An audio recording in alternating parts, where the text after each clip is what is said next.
শুভ সন্ধ্যা বন্ধুরা, আবার আমি এসে গেছি একটা নতুন ভিডিও নিয়ে। তোমরা আমার সঙ্গে থাকো এবং নতুন ভাবে কিছু শেখার চেষ্টা আমরা করব।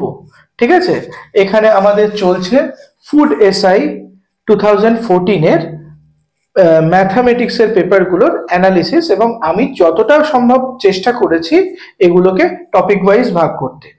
তো এই ভিডিওতে আমরা যেটা দেখব সেটা হচ্ছে পার্টনারশিপ বা অংশীদারি। সেইখানে যে অঙ্কগুলো দিয়েছে এগুলো নিয়েই এই ভিডিওটা।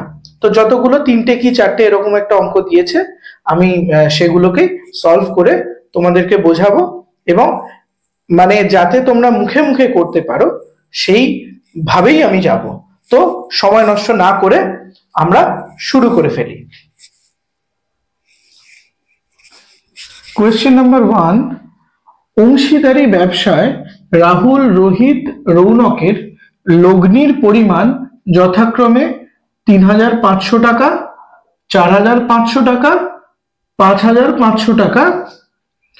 যদি প্রথম 6 মাসে লাভের পরিমাণ 405 টাকা হয়, তাহলে রাহুলের লভ্যাংশের পরিমাণ। এটা অপশন এ দিয়েছে 200 টাকা, অপশন বি 105 টাকা, অপশন সি 200 টাকা, সরি এটা 250 হবে, 250 টাকা, ডি 150 টাকা। তাহলে খুব সহজ একটা অঙ্ক। আমরা এদের লভ্যাংশের পরিমাণ বার করতে গেলে আগে আমাদের এদের অনুপাতটা বার করতে হবে, যে এরা কতটা টাকা ইনভেস্ট করেছে, এবং সেখান থেকে যদি এ হয় তাহলে আগে অনুপাতটা আমরা বার করব। 3500 is to 4500 is to 5500। এখান থেকে এই দুটো শূন্য চলে যাচ্ছে, তাহলে এখানে 5 5 9 5 11। তাহলে এদের অনুপাতটা হচ্ছে, মানে এদের লভ্যাংশের যে অনুপাত সেটা হচ্ছে, শেয়ারটা হচ্ছে এইটা। তাহলে 7:9:11 এই অনুপাতে তারা টাকা ইনভেস্ট করেছে। এবার 6 মাস বাদে যদি 405 টাকা হয়, তাহলে তাহলে রাহুলের শেয়ারটা বলেছে। রাহুলের শেয়ার হচ্ছে 7, সে 3,500 টাকা দিয়েছিল। আর এদের আনুপাতিক ভাগহারটা কত? 7 ডিভাইডেড বাই 7 প্লাস 9 প্লাস 11, এটাই হবে রাহুলের শেয়ার, এটাই আনুপাতিক ভাগহার 7, যেহেতু রাহুল এই টাকাটা ইনভেস্ট করেছে। আর টোটাল যে অংশটা সেটাই হচ্ছে আনুপাতিক ভাগহার 7 প্লাস 9 প্লাস 11, এটা কত হচ্ছে? 11 প্লাস 9 আর 20 প্লাস 7 27। তাহলে 7/27, তাহলে 27 অংশে সে 7 পাবে। তাহলে 405-এ কত পাবে? 27 15 দিয়ে ভাগ যাচ্ছে, তাহলে 7 15 105। তাহলে রাহুলের লাভের টাকা হচ্ছে কত?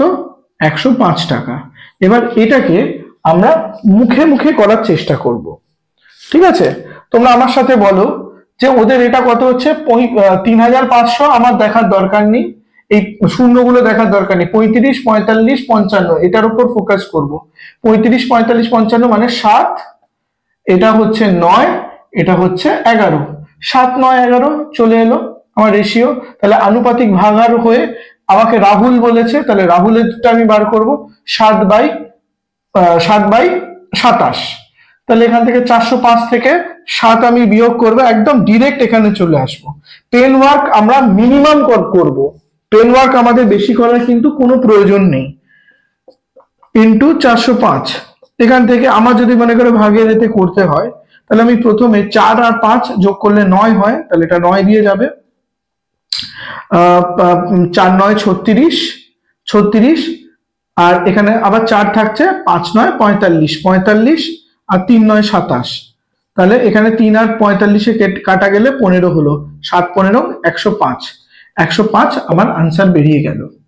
ঠিক আছে, তাহলে এইটা হলো কিছু কিছু ক্ষেত্রে আমাদের কিন্তু পেন ওয়ার্কও করতে হবে, সবসময় যে আমরা মুখে মুখে করব তার কোনো মানে নেই, কিন্তু আমাদের পেন ওয়ার্কটা মিনিমাম হবে, এটাই হচ্ছে আমাদের কথা। শর্ট মেথড বলতে গেলে কি, আমি ডিরেক্টলি এই জায়গাটায় চলে আসছি, আমি কিন্তু এই যে স্টেপসগুলো আমি নেব না, আমি শুধু ডিরেক্ট। এবার কি, আমার যদি বেসিক্সটা খুব ভালো থাকে তবে না আমি এটা পরিষ্কার এই স্টেপে চলে আসব। কারণ আমি এইটা যখন ক্যালকুলেট করছি 11 + 9 + 7 27 একদম করে দিলাম, ওটা 7/27, যেহেতু রাহুল প্রথমে আছে, রাহুল তাহলে 3500 টাকা দিয়েছে, কারণ এটা যথাক্রমে বলে দিয়েছে। তাহলে আমি পরিষ্কার ওই স্টেপে চলে এলাম, 7/27 ইন্টু 405, এবার ভাগ হবে। এটা তো অবভিয়াসলি এই নাম্বারটা এমনই দিয়েছে কারণ এখানে প্রত্যেকটা উত্তরই পূর্ণ সংখ্যায় আছে, তাহলে এটা অবভিয়াসলি ভাগ করা যাবে, আমি শুধু সেটা দেখে নিই কত হয়ে যাবে। ঠিক আছে, তাহলে পরের কোয়েশ্চেনে আমি চলে আসছি। কোয়েশ্চেন নাম্বার 2, একটি অংশীদারি ব্যবসায় এ এর মূলধনের 3/4 অংশ, বি এর মূলধনের 0.25 অংশ, সি এর মূলধনের 30% এর সমান, তবে 5200 টাকা লাভ হলে, সরি এখানে একটা ভুল আছে, ডিজিট আমি কম দিয়ে দিয়েছি, 5200 টাকা না 52000 হবে। ঠিক আছে, 52000 টাকা লাভ হলে বি এর লভ্যাংশের পরিমাণ হবে অপশন এ 8000 টাকা, অপশন বি 24000 টাকা, অপশন সি 30000 টাকা, অপশন ডি 20000 টাকা। দেখো এই অঙ্কটা এত ঘাবড়ানোর কিছু নেই, এটা কিন্তু খুবই সহজ একটা অঙ্ক, জাস্ট সময়টাকে নষ্ট করার জন্য এতভাবে দিয়েছে, কিন্তু এটা আমরা বেসিকটাই এমন ভাবে করব যে আমাদের মাথার মধ্যে পুরো পরিষ্কারভাবে ঢুকে যাবে। তারপর আমি শর্ট মেথড মানে এখান থেকে আমি কিভাবে উল্টাবো সেই জিনিসগুলোকে আমি দেখিয়ে দেবো। ঠিক আছে, এ এর মূলধন 3/4 অংশ, তাহলে কি 3/4 of A equal to 0.25 of B equal to 30% of C. তাহলে এটা আমি পেয়ে গেলাম, এখান থেকে খুব বেশি হলে 3/4 A equal to 1/4 B equal to 30/100 বা 3/10 সি। হ্যাঁ, এবার এটা যদি আমি কে ধরি, এটা ইকুয়াল টু কে ধরলাম, তাহলে আমি এখান থেকে a is to b is to c পেয়ে যাচ্ছি। সেটা কিভাবে পাচ্ছি, এর ভ্যালু কি হচ্ছে 4/3k, বি এর ভ্যালু কি হচ্ছে 4k, আর সি এর ভ্যালু কি হচ্ছে 10/3k। একদম বেসিক থেকে আমি করছি। ঠিক আছে, তাহলে এখান থেকে a is to b is to c আমি পেয়ে যাচ্ছি 4/3 is to 4 is to 10/3। দেখো তিনটেরই বেস, এই দুটোরই বেস 3, তাহলে ওপরে 3টা উঠে যাবে, তাহলে কি হচ্ছে 4 is to 4 into 3, মানে আমি সোজা কথা ওপরে দুটোকেই 3 দিয়ে গুণ করছি, তাহলে এই দুটো তো কেটে যাচ্ছে, তাহলে ওপরে 4 into 3 থাকছে, আর এখানে হচ্ছে 10, এটা কেটে যাচ্ছে, তাহলে কি হলো 4 is to 12 is to 10, এইটা আসছে রেশিও। তাহলে এখানে আমি বি এর শেয়ার কত সেটা আমি এখান থেকে পেয়ে যাচ্ছি, তাহলে আনুপাতিক ভাগার কত হচ্ছে 4 + 12 + 10, এটাই টোটাল পার্টটা ওদের ইনভেস্টমেন্ট, আর বি এর পার্ট কত 12, তাহলে ইনটু কত 52,000। তখন ভুল করে 5200 বলে লিখে দিয়েছিলাম, তো এইটা একটু দেখে নেবে, এটা আসছে কত 26, 2 দিয়ে ভাগ করলে এটা 2 দিয়ে যাবে, তাহলে 24,000। তাহলে option B is the right answer. এটা হচ্ছে আমি করলাম একদম বেসিক মেথড, একদম বেসিক ভাবে করেছি। এবার আমি পুরোটা শর্ট মেথডে আনবো, শর্ট মেথডটা পরিষ্কার ভাবে করব, এখানে যখন 3/4 দিয়েছে, এখানে এটা 0.25 দিয়েছে, এখানে 30% দিয়েছে, আমি মুখে মুখে ক্যালকুলেট করব। আমি আগে দেখে নিই 30% মানে কি, 3/10। ঠিক আছে, এটা মুখে মুখে করব। 0.25 মানে কি, 1/4, এটা একদম মুখে মুখে। ঠিক আছে, আর 3/4, এখানে 3/4 রয়েছে, সোজা কথা উল্টে দেবো, প্রথমেই উল্টে দেবো, ওই জন্যই বললাম উল্টে দেবো। 4/3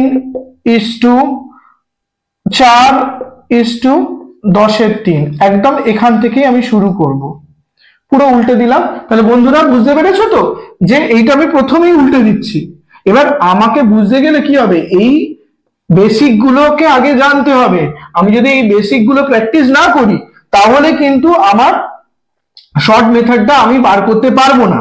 তো এখান থেকে সোজা কথা 4:12:10 এখান থেকে চলে এলাম। আবার ওখান থেকে আমি এই পার্টটা করে দেবো। তাহলে আমার কতক্ষণ লাগবে, হার্ডলি 30 সেকেন্ডস লাগবে, এর বেশি নয়। ঠিক আছে, তাহলে পরের কোয়েশ্চেনে আমি চলে আসছি। ওটাই হবে আমাদের আজকের এই ভিডিওর লাস্ট কোয়েশ্চেন, কারণ 3টেই কোয়েশ্চেন এই অংশ থেকে দিয়েছে। কোয়েশ্চেন নাম্বার 3, 570 টাকাকে এ বি সি এর মধ্যে এমন ভাবে বন্টন করা হলো যাতে তাদের অংশের অনুপাত 1/3:1/5:1/10 হয়। তবে বি এর লভ্যাংশ হবে অপশন এ 180 টাকা, অপশন বি 300 টাকা, অপশন সি 90 টাকা, অপশন ডি 120 টাকা। তো এটা দেখে কিছুই মানে করার নেই, আমরা বেসিকটা আগে দেখে নিচ্ছি। 1/3:1/5:1/10, এটাকে 3, 5 আর 10-এর লসাগু কত, 5 আর 10-এর মধ্যে হচ্ছে 10, তাহলে আমার দরকার নেই। তাহলে 10 আর 3 30, কারণ এই দুটো হচ্ছে কোপ্রাইম নাম্বার বা পরস্পর মৌলিক সংখ্যা। পরস্পর মৌলিক সংখ্যার ক্ষেত্রে তাদের গুণফলই হয় তাদের লসাগু। তো সোজা কথা গুণ করে দেবো, 30/3:30/5:30/10, এটা 10, এটা 6, এটা 3, তাহলে 10:6:3। তাহলে আমাদের মাঝখানে আছে বি, বি এর অংশ হচ্ছে 6, আর তাহলে আনুপাতিক ভাগ হার 10 + 6 + 3, 6/19। এবার এটাই আমার কত, 570 টাকা আছে, 30 180, 180 টাকা হচ্ছে আনসার, হচ্ছে অপশন এ। তো এটার খুবই সহজ একটা অঙ্ক। এটার আনুপাতিক ভাগহার আমি এটা ডিরেক্ট এটাই এইভাবে চলে আসবো, এখান থেকে সোজা কথা 30 দিয়ে ভাগ করব, 30কে 3 দিয়ে ভাগ করলে 10, 6, আর এখানে করে দেবো হচ্ছে 3, একদম ডিরেক্ট এইখানে 10, 6, 3 চলে আসবো 19। তাহলে 19, 3 19 57, 30 × 6, তাহলে 180 আনসার। এটা কিন্তু আমরা মুখে মুখে দেখিয়ে দিলাম। তাহলে বন্ধুরা এই পোর্শন থেকে 3টে কোয়েশ্চেনই এসেছিল। এই ভিডিওতে আমি 3টে কোয়েশ্চেনকে মানে খুব ভিভিডলি আমি ডেসক্রাইব করার চেষ্টা করলাম। যদি কোনো ডাউট লাগে অবশ্যই কমেন্ট বক্সে কমেন্ট করবে।